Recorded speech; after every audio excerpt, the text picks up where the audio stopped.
So I had the HR and employee relations at MG, and thanks for having me here. So diversity is one of the four organizational pillars at MG. And for us, diversity is getting people from different gender, caste, culture, religion, and contributing towards one goal collaboratively. So, under the umbrella of diversity, we have a huge focus on gender diversity, and it's a very core, and we are passionate about it. So, as everyone said, gender diversity is vital to any workplace. So, as with MG, not just because it's a laudable goal, it simply makes bottom line business sense. We do believe that diverse workforce brings different viewpoint, ideas, market insights, and then which enables better problem solving, ultimately leading to performance efficiency and productivity at business level. We are proud to say that in this male bastion industry and segment, we are more than 33% women and aim for 50%, which is best in this segment. We have an enabling and inclusive work culture from top to bottom, and our leadership has actually embraced this as one of the core priority, and it's not just an agenda for us. So we have a good inclusive work culture and a core priority. Our achievement speaks about it, our number speaks about it. So in all, to build a culture of innovation, creativity, collaboration, diversity is important. And we need a balanced workforce with both masculine and feminine characteristics and strengths in an organization. The first question is a discussion on increasing women's participation in your companies. We would like for you to talk about an initiative taken by your company that has been very successful in increasing the number of women being hired in your workplace. And these can include any of the below. Specific policies to attract and retain women, specific hiring initiatives to increase women being hired, or women returnee programs and/or women returnee programs to increase women's re-entry into your workspace. Could I please ask Prema to go first? Okay, so I would like to set the context before addressing to this question. MG is an automotive organization, and according to the estimates from the automotive industry, women accounted for a paltry share of 5 to 10% of the workforce in the traditional automotive segment.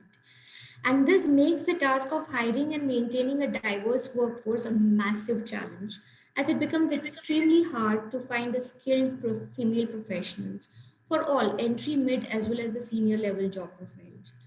And when I say that we are 33% women workforce in auto segment, this is best, but there have been humongous focused efforts to get to this and go beyond this number. We have targeted 50% near soon. So I mean soon will be 50%, and there have been a lot of efforts. So MG started its plant in 2017.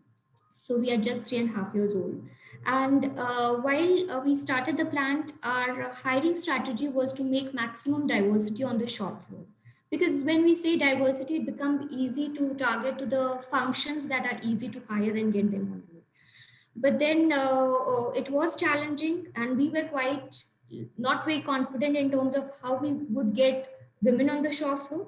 So we started with meeting the villages and the communities, met the sarpanches and the opinion builders, to understand what are the challenges they would face if women will be out. And then we called them to the we invited the parents, the families, the women themselves to the plant, instilled confidence after having many sessions. And we in 2018, early 2018, we started our journey with 24 women onboarded. So currently we have 400 approximate women on the shop floor. Huge investment in terms of time, efforts, in terms of training them, developing them, and making them prepared for working neck to neck with male. Today, the women on the shop floor employees are competing neck and neck with male employees who have 2 and 3 years of experience in the core manufacturing activities. So we have women as painters, we have women as drivers, we have women as welders. The name, you name the function, you name the department, we have women. So it's not 33% diversity in few of the functions, but it's across all the functions. So, this was on the shop floor. Again, to create a pipeline talent pool in other areas, we saw that, when it comes to a middle level or a senior level, we hardly have, few numbers in women.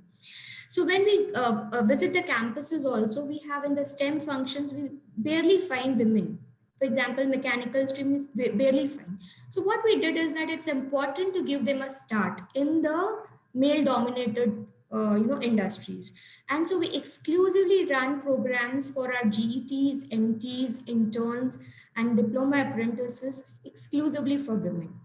And then we groom them, we give them progression, and create a funnel out of it. As many of them, you said about returnship program. We also have a Drive Her Back program. We have named it as Drive Her Back. This program is exclusively for women who are on the hiatus and wanted to come back to the mainstream operations. The unique thing that we did it is, we have not made any job descriptions around it. It's just very simple. Women having 2 years of experience in any domain is eligible for this program.